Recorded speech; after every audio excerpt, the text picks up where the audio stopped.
Magandang hapon sa inyo mga kabiker, purihin ng Panginoon. Gusto ko lang i-share sa inyo yung valve clearance na ginagamit namin sa pang 125. So wala nang intro, tirain na. So yun mga kabiker, nag-intro pa rin tayo, no? Hindi natin maiwasan kasi yun yung pampagana ng ating channel, no? So itong video natin mga kabiker, no?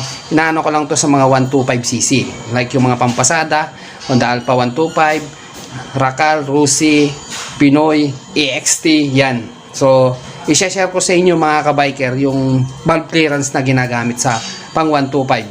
Disclaimer lang sa mga makakapanood, no? Kanya-kanya tayong taste. Ngayon, pag nasubukan nyo, mag-feedback kayo sa akin. At dun sa mga nanubok at hindi naman sila satisfied, no? Kaya nga disclaimer ka ako sa inyo, kanya-kanya tayong taste. Ngayon, i-share ko lang sa inyo yung valve clearance ko na madalas kong gamitin sa mga 125cc. Like ito, no? Ito, 125cc ito ng CG125 na contact point or platino.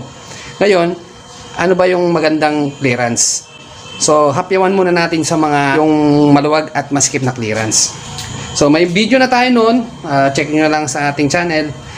Kasi pag maglo-long rides tayo mga kabiker, no? Long rides mas kailangan natin ng medyo maluwag ng konti sa valve clearance natin between intake and exhaust, no? Bakit?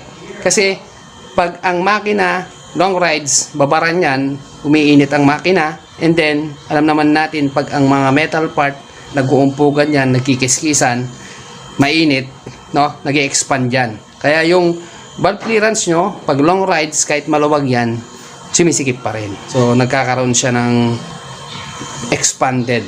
Kaya nga may tukod mga kabiker, hindi natin namamalayan, nagdikit na pala. Okay? Sa short ride naman mga kabiker, no? Mas maganda naman yung medyo masikip pero hindi naman kasikipan, no? So meron din siyang play, no? Yung city ride lang, dito lang trabaho, malapit at hindi naman naglo-long rides. Okay yun, medyo masikip, no?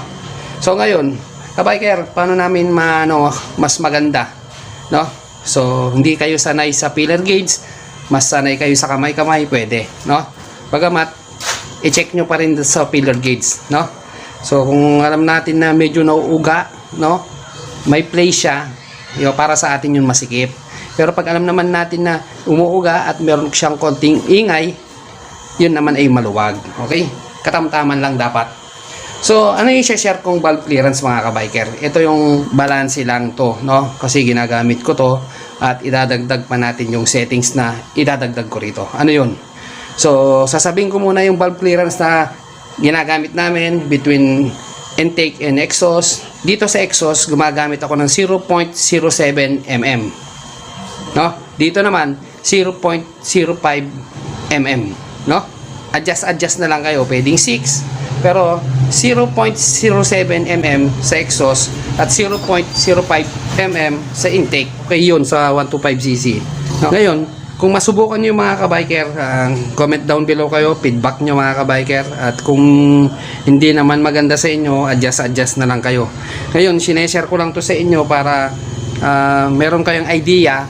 Kasi karamihan talaga ng mga kumukuha ngayon na mga pampasada, 125 kasi wala na nga yung 155, no?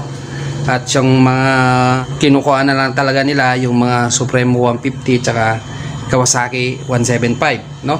Ngayon sa 125cc, ito yung may re-recommend ko sa inyo.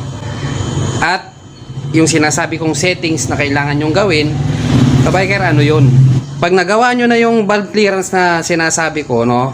I-side gapping nyo yung spark plug nyo, no? Side gapping. Kapag ganun kasi mga kabiker, itong re-recommend ko sa inyo, matagal ko nang ginagamit yung ganun, no? Subukan nyo lang, wala namang mawawala, no? Kaya nga sineshare ko sa inyo para masubukan nyo din.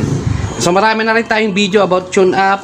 Pwede bang gamitin yung pillar gauge, pwede bang hindi, ganun. Marami tayong video niyan, no? Alam naman natin na yung pag-tune up, dead center muna. Kung natap dead center natin, kung umuuga na siya dito, nakatap dead center na yon. Pero tinap dead center nyo at hindi nauuga dito sa valvula tapet, no? Hindi siya nauuga, hindi siya nakatap dead center, isang ikot pa, no? Ganun lang kasimple mga kabiker. So napakadali lang tong video natin. I hope na nagkaroon kayo ng idea. Subukan nyo na yung sinasabi ko, feedback na lang kayo. At tulad ng sinabi ko, disclaimer, hindi tayo para-parehas ng taste. So yun lang mga kabiker, huwag nyo kalimutan mag-like, share, and subscribe, and then click nyo na rin yung notification bell para updated kayo sa mga bagong videos natin. So muli mga kabiker, thank you for watching. God bless.